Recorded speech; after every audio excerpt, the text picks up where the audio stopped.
So here I'm going to show you how to create some monoprints inspired by the style of Henry Moore. So the first thing that you need to have is a piece of plastic. Here we've got an old laminated handout and just a tiny bit of ink, just enough to really roll a thin layer across the plastic sheet on here. So here I'm just going to keep rolling until it's nice and thin. Once it looks evenly spread out, I'm going to get a piece of scrap paper, pat it down so to remove any excess ink.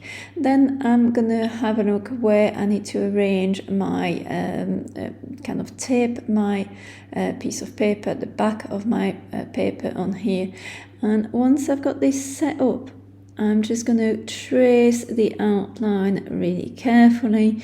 Here I've used the red pen to make it a little bit more obvious how I'm tracing on the screen, but you can use whichever color you want. So as you can see here now, I'm just putting the lines in to show the volume as well as drawing the outline.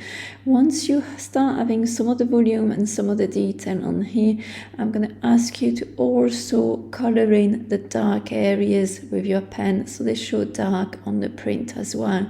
So here, coloring the dark area in the nose, dark area behind the teeth on here, same inside the jaw on here, and carrying on putting those lines to get the 3D effect on here, and having the lines and the shading kind of following the shape of the skull inspired by Henry Moore's elephant skull drawings on here. So just a couple of finishing touches, adding some fine detail on there. You will find that the more detail you add and the more care you take into colouring the dark area, the better your drawing would be. And here is my first drawing. Once you have done that, you're going to go back and get a second or third one on here. So same on here, I'm tracing the outline carefully, trying to be as accurate as possible and doing all the detail, all the teeth and so on before starting to put my 3D lines on here.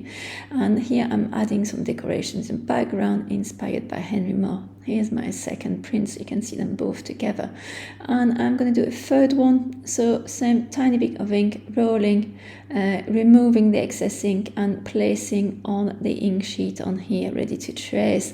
So here, same similar view on there, but looking the other side, I'm just putting those 3D lines that follow the curves and the forms of the object really carefully to try to help give that impression of 3D. And here is my last drawing.